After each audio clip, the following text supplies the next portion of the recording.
ये है तुम्हारा ऑनलाइन सी का कंपाइलर। ठीक अच्छा। है, इसके अंदर में जितना चीज तुम लिखोगे ये इसका स्ट्रक्चर है, ऐसा ही स्ट्रक्चर में लिखा जाता है इसको, इसी ब्रैकेट के अंदर में सब कुछ को लिखते हैं। जिसमें से सबसे पहला चीज जो है ये लाइन है। इस लाइन का काम क्या है कि इस ये लाइन बताता है कि आपको इस्तेमाल क्या चीज करना है। ठीक है।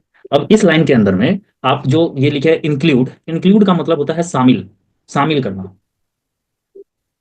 एक उस चीज को शामिल करना है यहाँ पे जिस चीज का इस्तेमाल हम लोग इसके यहाँ पे करने वाले हैं।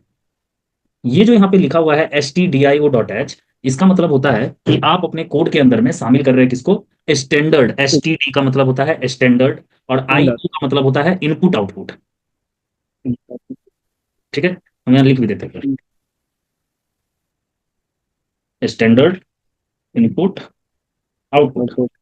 तो ये स्टैंडर्ड इनपुट आउटपुट एक हेडर फाइल है। ये डॉट एच जो है, जैसे हम लोग डॉट HTML लिखते हैं उसी तरीके से ये डॉट एच जो है। क्या तो एक मैसेज आया है, सर आज हमको ज्वाइन करने में प्रॉब्लम है, हम पटना शिफ्ट हुए हैं तो सब रूम मैनेजमेंट कर रहे हैं।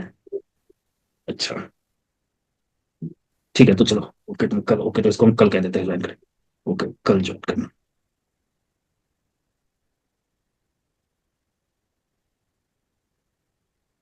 ठीक है। तो STD का मतलब क्या हो गया? ये पूरा STD का मतलब होता है स्टैंडर्ड। ठीक है। और आई का मतलब होता है इनपुट। तुम लोग थोड़ा, एक मिनट, संदीप, कृष्णा, राजा, तुम लोग थोड़ा देर इस चीज को समझ लो, एक बार हम रिवीजन ही समझ लो, एक तरह का करा रहे हैं। अभी तक मैं आज हम जितना पढ़ा है वो सब कुछ को हम आज बताने जा रहे हैं यहाँ पे। तो तुम लोग भी थोड़ा सा इसमें देखना, कहीं पे दिक्कत होगा तो पूछना, ऐसे होना तो नहीं चाहिए। ठीक है। तो चलते हैं। अब STD का मतलब क्या हो गया? स्टैंडर्ड। और IO का मतलब क्या हो गया? Input output. और ये डॉट ऑपरेटिंग। एच बताता क्या है? डॉट एच का मतलब होता है header, header file. Dot H मतलब हेडर फाइल। अब ये हेडर फाइल के अंदर एक फाइल है जिसके अंदर एक फंक्शन आता है। वो फंक्शन क्या है? Print F. अगर हम लोग इसको नहीं लिखेंगे ना, इस लाइन ऑफ कोड को अगर हटा दिया जाए यहाँ से और रन करते हैं तो एरर आ जाएगा। देखो कह रहा है ना प्रिंट एफ में एरर है। और एरर के बारे में क्या कह रहा है कि इंक्लूड stdio.h लगाइए और provide a declaration for print F. या तो stdio.h लगाइए या प्रिंट एफ के बारे में बताइए कि वो है क्या। ठीक है। तो ये printf के बारे में बताता कौन है यहाँ पे इसको? तो stdio.h बताता है। और ये लगा के अगर रन करते हैं तो बिल्कुल रन हो जाएगा और ट्राई आ जाएगा। यहाँ पे हम लोग को एक मैसेज आ जाएगा जो हम लोग printf के अंदर में लिखे हुए थे, चाहे वो कुछ भी लिख दे। यहाँ पे हम लोग ऐसे हम लिख दे अनीश सिंह, इसको क्लिक करके अगर रन करते हैं तो देखो अनीश सिंह हम लोग का आउटपुट आ जा रहा है। तो एक बार हम लोग शुरू से एक बार देखते हैं सी को। डेस्कटॉप पे ही है। देखो आज हम लोग का ऐसे 7th क्लास होने वाला था सी लैंग्वेज का, हम उसको रिवीजन में दे रहे हैं अभी। तो देखो सी क्लास का ऐसे हर क्लास का अलग अलग से नोट्स मिलता रहेगा। क्या क्या पढ़ने वाले हैं उस चीज के बारे में आज हम लोग देखते हैं पहले। तो सी जो है, सबसे पहले सी एक प्रोग्रामिंग लैंग्वेज है। सी क्या है? एक प्रोग्रामिंग लैंग्वेज है। इसको हम लोग जनरल पर्पस प्रोग्रामिंग लैंग्वेज कहते हैं। जो कि बनाया किसके द्वारा गया था? तो डेनिस रिची के द्वारा, जो आज भी पूछे थे हम क्लास में, याद होगा। सी को बनाया कौन था? तो डेनिस रिच। ठीक है। उसके बाद ये बना कब था? तो 1972 में बना था, 1972 में बना था। और बना कहाँ था? तो बेल लेबोरेटरी में, या बोल दो तो बेल लैब्स में बना था। ठीक है।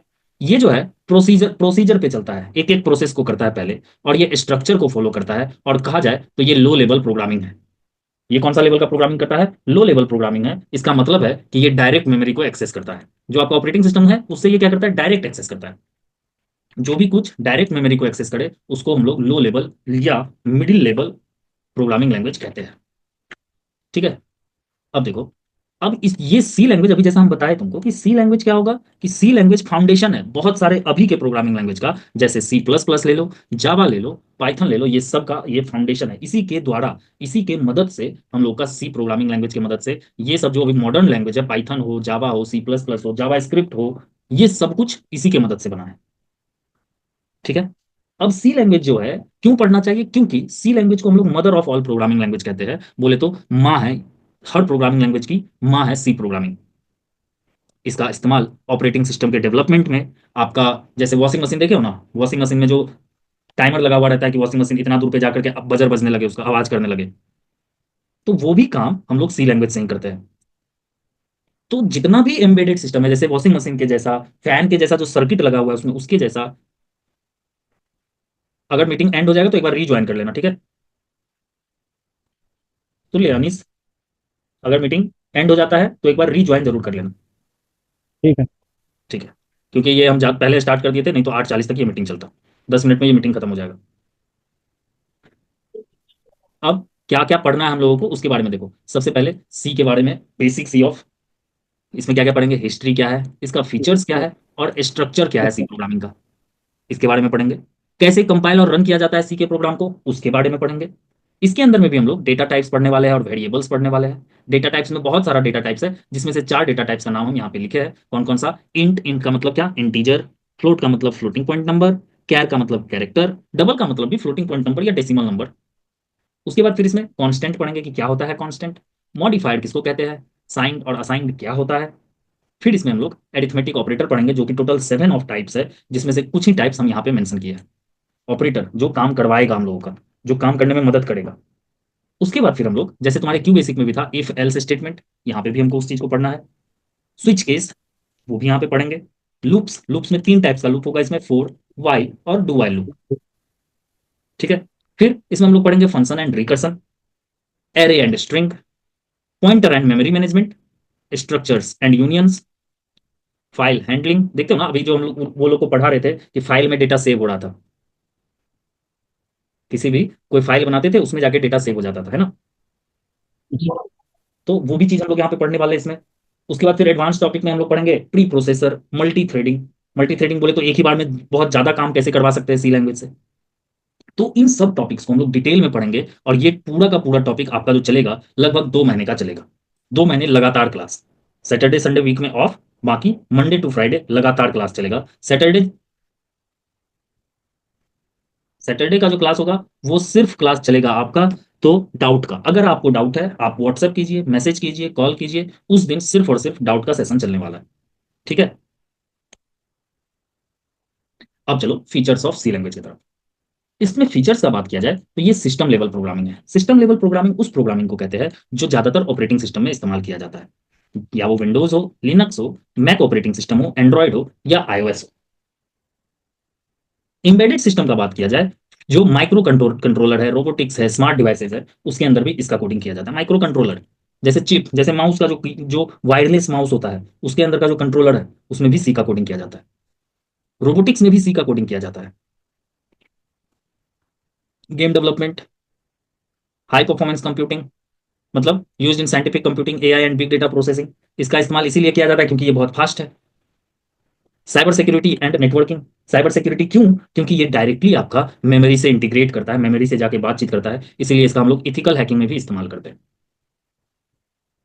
अभी भी जो सी है वो बहुत जगह पे इस्तेमाल किया जाता है इंडस्ट्रीज में, बहुत सारे इंडस्ट्रीज में अभी भी सी इस्तेमाल होता है।